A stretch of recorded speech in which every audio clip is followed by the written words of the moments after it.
अस्सलाम वालेकुम नाजरीन, अवामी तनाज़ुर के नए व्लॉग के साथ मैं हूं खालिद भट्टी। आज के इस व्लॉग में हम बात करेंगे आज़ाद जम्मू कश्मीर के दो हलकों की। और इस तरह जो हमने तजिया शुरू किया था LA1 मीरपुर 1 से, वो आज जो है जो कश्मीर के अंदर हलके हैं 33, ये आखिरी दो हलके हैं LA32 और LA33। और फिर हम जो है जो पाकिस्तान में हलके हैं मुहाजिरीन के, उनके ऊपर आपको तजिया देंगे। और फिर जब आखिरी 2 दिन रह जाएंगे मीरपुर के इलेक्शन के, तो हम आपको मीरपुर डिवीज़न का जो आखिरी तजिया है, हतमी जो तजिया है, वो आपकी खिदमत में हम पेश करेंगे। और जो भी डेवलपमेंट्स इस दौरान होंगी उसके बारे में भी आपको वक्तन फ़वक्तन आगाह करते रहेंगे। क्योंकि पहले मरहले में मीरपुर डिवीज़न में इलेक्शन होना है, मीरपुर ज़िला, बिम्बर और कोटली, तो उसकी अपडेट्स आप तक हम पहुँचाते रहेंगे। उसके बाद फिर मुजफ्फराबाद की दोबारा बात करेंगे मीरपुर के डिवीज़न के इलेक्शंस के बाद। तो इससे पहले कि हम आगे बढ़ें, आपको तफसीलात फ़राहम करें, आपसे गुजारिश है कि अगर आपने हमारा चैनल अवामी तनाज़ुर अभी तक उसको सब्सक्राइब नहीं किया, सब्सक्राइब कर लें। आपको व्लॉग पसंद है इसको शेयर करें, लाइक करें और महज़ब अंदाज से अपनी राय का इजहार करें। बेल आइकन ज़रूर दबा दें, टली ज़रूर खड़का दें। अब हम बढ़ते हैं अपने आज के मौजू की तरफ। इससे पहले कि मैं बात करूँ थोड़ी ये दो हलकों के बारे में, कल बिलावल भुट्टो सरदारी साहब ने बहुत ज़बरदस्त जलसा किया मीरपुर में, बहुत बड़ा जलसा था। और उन्होंने जो मोहतरमा मरियम नवाज शरीफ साहबा ने जो है वो हल्की मौसीकी के तहत तनकीद की थी पाकिस्तान पीपल्स पार्टी पे और बिलावल भुट्टो सरदारी साहब पे, उसका जवाब दिया और मुस्लिम लीग नून के ऊपर ताबड़तोड़ हमले किए। उन्होंने यहाँ तक कहा कि मुस्लिम लीग नून को जब ज़रूरत होगी आपकी तो ये आपके पाँव पड़ेंगे, और जब आप ये इलेक्शन में आपके पाँव पकड़ रहे होंगे, इलेक्शन के बाद ये आपके गिरेबान पे हाथ डालेंगे। और भी बहुत सारी उन्होंने बातें की, जवाब दिया कि ये कहते हैं लाहौर पंजाब में बहुत तरक्की हो गई है, तो लाहौर के अलावा कहाँ तरक्की है। तो उसके जवाब में फिर मरियम औरंगज़ेब साहबा जो सीनियर वज़ीर हैं पंजाब की, उन्होंने एक वीडियो जारी की कसूर की, बिहाड़ी की, पाकपतन की, और बताया कि वहाँ क्या क्या काम जो है वो हुए हैं। तो बहरहाल ये एक अब सिलसिला चल निकला है। GB में भी यही हुआ था। और जिस ग्राउंड पे मुस्लिम लीग नून को कामयाबी नहीं मिली थी GB में, उसी ग्राउंड पे मुस्लिम लीग नून यहाँ पे भी खेलने की कोशिश करी। अब देखते हैं उसका क्या नतीजा जो है वो बरामद होता है। तो अब हम बढ़ते हैं, पहले बात करते हैं हल्का LA32 मुजफ्फराबाद 6। ये हल्का इस लिहाज से बहुत अहम है कि साबिक़ वज़ीर आज़म 2 दफ़ा वज़ीर आज़म रहे राजा फारूक हैदर, मुस्लिम लीग नून के, वो आज़ाद कश्मीर के सदर रहे।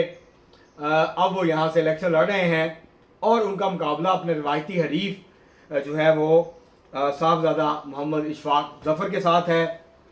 पहले उनका मुकाबला यहाँ पे साहबजादा इसहाक ज़फ़र के साथ हुआ करता था, मरहूम उनकी वफ़ात के बाद फिर अब जो है वो इशफाक ज़फ़र साहब मैदान में हैं। तो राजा फारूक हैदर साहब ने उनको मुसलसल 2-3 दफ़ा हराया है, जबकि वो 2-3 दफ़ा हारे थे साहबजादा इसहाक ज़फ़र साहब के साथ। और साहबजादा इसहाक ज़फ़र बहुत बानी अरकान में से थे पाकिस्तान पीपल्स पार्टी के। उनकी फैमिली जो है वो उनको मोहम्मद इशफाक ज़फ़र की सूरत में उस लेगेसी को जो है वो कैरी कर रही है। बहुत सख्त मुकाबला है यहाँ पर बहुत सारे तजिया निगारों का ये ख्याल है, मकामी सहाफ़ियों का, कि राजा फारूक हैदर शायद ये इलेक्शन हार जाएँ। कुछ लोगों का ये ख्याल है कि पिछली दफ़ा भी यही लगता था, लेकिन वो 300 वोटों से जीतने में कामयाब हो गए थे राजा फारूक हैदर। अब देखते हैं कि यहाँ पर क्या होता है। यहाँ बहुत सख्त मुकाबला है, 50-50 में दोनों कैंडिडेट्स खड़े हैं। कुछ कहना बहुत मुश्किल है इस हल्के के बारे में, इसलिए अभी हम इसके बारे में कोई प्रेडिक्शन नहीं करेंगे। जब हम हतमी प्रेडिक्शंस करेंगे मुजफ्फराबाद डिवीज़न की, तो फिर हम आपको बताएंगे कि यहाँ पर कौन हतमी तौर पर चंद सौ वोटों से कामयाबी हासिल कर सकता है। इस दफ़ा पिछली दफ़ा से भी शायद सख्त मुकाबला होने वाला है। और पिछली दफ़ा की निस्बत जो इशफाक ज़फ़र साहब हैं पाकिस्तान पीपल्स पार्टी के, उन्होंने काफ़ी मेहनत की है और काफ़ी उन्होंने यहाँ पर लोगों के साथ रब्ता रखा और अभी भी मेहनत कर रहे हैं। और मुस्लिम कॉन्फ्रेंस के यहाँ पर सरदार असद शहजाद थे, वो भी उनके हक़ में बैठ गए हैं। तो ये एक बड़ी कामयाबी है जो उनको मिली है। तो अब देखते हैं कि क्या सूरत बनती है। अगर राजा फारूक हैदर साहब इलेक्शन हारे तो ये एक बड़ी जो है अपसेट होगा इस हल्के के अंदर। अब देखते हैं कि 2 अगस्त को इस हल्के के लोग जो हैं, वोटर्स जो हैं, وہ کیا فیصلہ کرتے ہیں.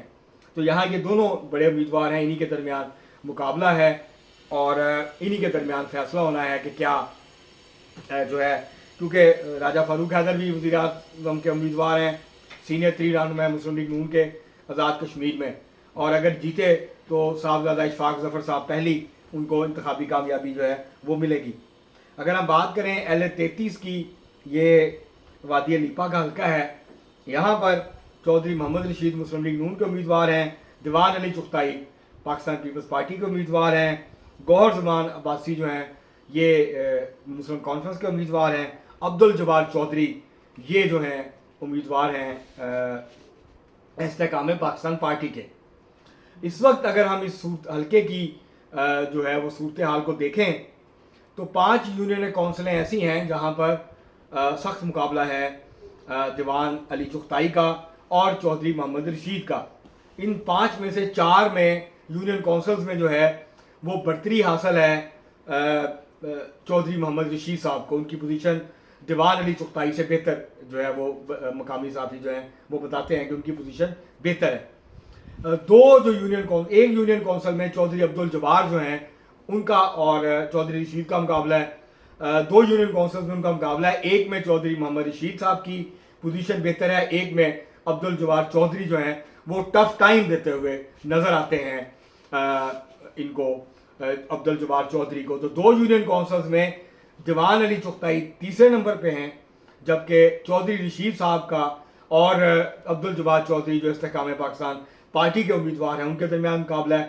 باقی یونین کونسلز میں سے 2 میں دیوان علی چغتائی جو ہیں وہ آگے ہیں, جبکہ 4 جو یونین کونسلز ہیں وہاں برتری حاصل ہے چودھری محمد رشید کو.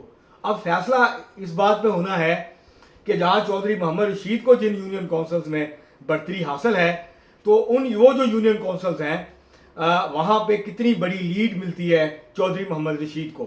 اسی طرح سے جو دیوان علی چغتائی ہیں جہاں 2 یونین کونسلز میں ان کی برتری ہے وہ کتنی لیڈ لیتے ہیں, اور جہاں وہ ہار رہے ہیں وہاں وہ ان کی جو ہار کا فرق ہے وہ اس کو کتنا کم کر پاتے ہیں. تو چودھری محمد رشید کو ایڈوانٹیج یہ ہے کہ جن 2 یونین کونسلز میں ان کا چودھری عبدالجبار سے مقابلہ ہے وہاں دیوان علی چغتائی کافی پیچھے نظر آتے ہیں. تو چودھری محمد رشید جو ہیں یہ جو 7 یا 8 یونین کونسلز ہیں اس حلقے کی, ان کو تمام یونین کونسل سے ووٹ ملیں گے, اور اگر وہ ایک اچھی لیڈ لے لیتے ہیں جو 3-4 ان کی مضبوط یونین کونسلز ہیں تو پھر وہ الیکشن جیت جائیں گے. اور یہاں اس وقت ان کو دیوان علی چغتائی پہ برتری حاصل ہے.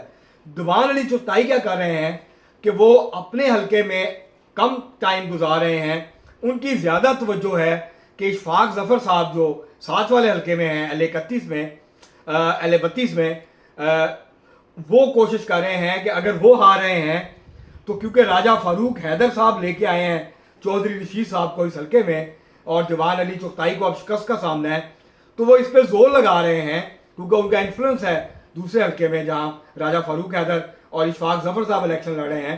تو دیوان علی چغتائی جو ہے وہ وہاں پہ جلسوں سے خطاب کر رہے ہیں, ریلیاں نکال رہے ہیں, کارنر میٹنگز کر رہے ہیں, زور لگا رہے ہیں اشفاق ظفر صاحب کے لیے, اور وہ چاہتے ہیں کہ راجہ فاروق حیدر خان جو ہے وہ الیکشن ہار جائیں. تو آپ یہ سمجھ لیں کہ اس وقت بڑے شدید غصے میں ہیں راجہ فاروق حیدر صاحب دیوان علی چغتائی پہ کہ یہ اگر اپنا الیکشن ہار رہا ہے تو مجھے ہرانے کے لیے یہ میرے حلقے میں جو ہے وہ گھسا ہوا ہے. انہوں نے اپنی ناراضگی کا اظہار بھی کیا ہے. تو یہ اس وقت یہاں 2 حلقے جو ہیں یہ آخری حلقے ہیں جو آزاد جموں کشمیر کی ٹیریٹری میں ہیں, علاقائی حدود میں ہیں. تو یہ 33 حلقے ہیں, 32 اور 33 2 نمبر حلقے ہیں. تو یہاں اس وقت صورتحال یہ ہے کہ LA-33 لیپا وادی میں اس وقت جو ہے وہ برتری حاصل ہے چودھری محمد رشید صاحب کو, جبکہ ایسا لگتا ہے کہ اس وقت اشفاق ظفر صاحب جو ہیں پاکستان پیپلز پارٹی کے LA-32 مظفر آباد 6 میں ان کو اس وقت معمولی برتری حاصل ہے. ابھی کچھ دن باقی ہیں الیکشنز میں, کچھ بھی ہو سکتا ہے, کوئی بڑی ڈیولپمنٹ ہو سکتی ہے. ہاتھ پاؤں ضرور مار رہے ہیں راجہ فاروق حیدر خان صاحب اپنی شکست کو فتح میں بدلنے کے لیے. تو اب دیکھتے ہیں کہ وہاں پر کیا, اور ہمیشہ ہی بڑا سخت مقابلہ ہوتا ہے ان کا, تھوڑا فرق ہوتا ہے. میں نے آپ کو پہلے بتایا کہ پچھلی دفعہ 300 ووٹوں کا فرق تھا آخر میں, اور ایسا لگتا تھا کہ صاحبزادہ اشفاق ظفر صاحب بآسانی الیکشن جیت جائیں گے، لیکن پھر جو ہے وہ راجہ فاروق حیدر خان جو ہے وہ 300 ووٹوں سے الیکشن جیتنے میں کامیاب ہوئے۔ اب دیکھتے ہیں کہ یہاں پر جو ہے وہ کیا صورتحال بنتی ہے۔ اب تک کے لیے اتنا ہی، بہت شکریہ۔